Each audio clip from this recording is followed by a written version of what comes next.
তো বন্ধুরা আর মাত্র একটি দিনের অপেক্ষা, অর্থাৎ আজ দিন এবং রাত চলে গেলেই কালকে কিন্তু সেই ফাইনাল ম্যাচের প্রতীক্ষায় রয়েছে আমরা সকলেই, ইন্ডিয়া এবং সাউথ আফ্রিকা।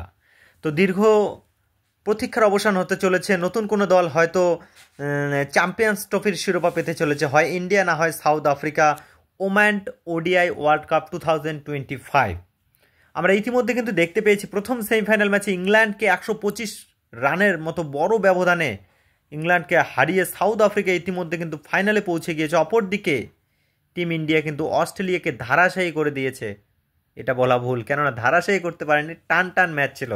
যদিও সেই রড্রিগেসের দুর্দান্ত ব্যাটিং এবং হরমনপ্রীত কৌরের সেই আত্মত্যাগ কেন, সেঞ্চুরি নিজের ইচ্ছা করে কিন্তু টিমের স্বার্থে, দলের স্বার্থে বড় হিট খেলতে গিয়ে কিন্তু সেঞ্চুরি মিস করে ডাক আউটে চলে এসেছে। আউট হয়ে ক্যাচ আউট হয়ে দুর্দান্ত ক্যাচ আমরা দেখতে পেয়েছিলাম, যদিও ভাগ্যের সাথ তার আগে পেয়েছিল। ভাগ্যের আর কি বলে, মানে ভাগ্য ছিল আর কি, কেননা অনেকবার ক্যাচ আউটের হাত থেকে বাঁচতে হয়েছে, মানে বেঁচে ছিল। তো যাই হোক, শেষের দিকে আমরা যদি দেখি রিচা ঘোষ, তার আগে যদি আমরা দেখি দীপ্তি শর্মার দুর্দান্ত ব্যাটিং, যার ফলে ইন্ডিয়া কিন্তু ফাইনালে পৌঁছে গিয়েছে একটা হিউজ রান চেঞ্জ করে, কেননা প্রায় 350 কাছাকাছি 334-35 রান চেঞ্জ করে অস্ট্রেলিয়ার মতো দলের বিপক্ষে জেতা সেমিফাইনালের মতো মঞ্চে, এটা মুশকিল নেই, নামুনকিনটাকে কিন্তু উনকিন করে দেখিয়েছে টিম ইন্ডিয়া। তো যাই হোক, সেই ফাইনাল ম্যাচ যথেষ্ট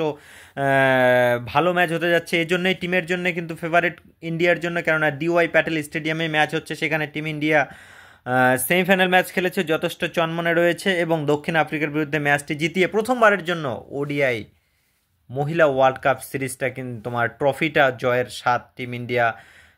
শুধু সময়ের অপেক্ষা আমার মনে হচ্ছে, তোমাদের কি মনে হচ্ছে অবশ্যই কমেন্ট করে জানিয়ে দিও। তো যাই হোক, আমরা আরও একটি আপডেট নিয়ে কথা বলি যে আমরা ঋষভ পান্থকে কিছুদিন আগে ভিডিও বলেছিলাম সাউথ আফ্রিকার সঙ্গে আনঅফিসিয়ালি একটা ম্যাচ, টেস্ট ম্যাচ, সেই ঋষভ পান্থ কিন্তু ইন্ডিয়ার প্রথম ইনিংসে ব্যাট করেছে, তেমন কোনো পারফরমেন্স আমরা দেখতে পাইনি, ভালো সেটেল ঠিকমতো হতে পারেনি, কেননা মাত্র 17 রানের মতো করেছে। তো সেই ঋষভ পান্থের দিকে দ্বিতীয় ইনিংসে নজর থাকবে। ম্যাচটির কথা বলতে গেলে ইন্ডিয়া কিন্তু অনেকটা পিছিয়ে রয়েছে, কেননা দ্বিতীয় দিনের খেলা শেষ হওয়ার পরে কিন্তু 105 রানের মতো ব্যবধানে টিম ইন্ডিয়া পিছিয়ে রয়েছে। সাউথ আফ্রিকা মনে হয় 109-10 রানের মতো করেছিল, অপরদিকে টিম ইন্ডিয়া দুঃখিত, সাউথ আফ্রিকা 309-এর মতো করেছিল, টিম ইন্ডিয়া 234-এর মতো করে কিন্তু অল আউট হয়ে যায়, যার ফলে কিন্তু আবার সাউথ আফ্রিকাকে ব্যাট করতে হয়েছে। সাউথ আফ্রিকা কিন্তু দিনের শেষে মোটামুটি 30 রানে কোনো উইকেট হারায়নি, যার ফলে 105 রানের মতো লিড রয়েছে সাউথ আফ্রিকার।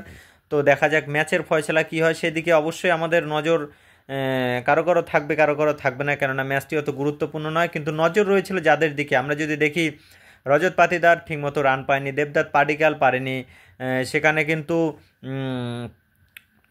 ক্যাপ্টেন দলের, সেও কিন্তু কিছু করতে পারেনি। তো যাই হোক, তাদের দিকে অবশ্যই নজর থাকবে দ্বিতীয় ইনিংসে। অপরদিকে যদি আমরা আয়ুষ মায়াত্রার দিকে কথা বলি, ইন্ডিয়ার হয়ে কিন্তু একমাত্র সেই চেন্নাই সুপার কিংসের ওপেনার দুর্দান্ত খেলেছে এবং অর্ধশত রান করেছিল।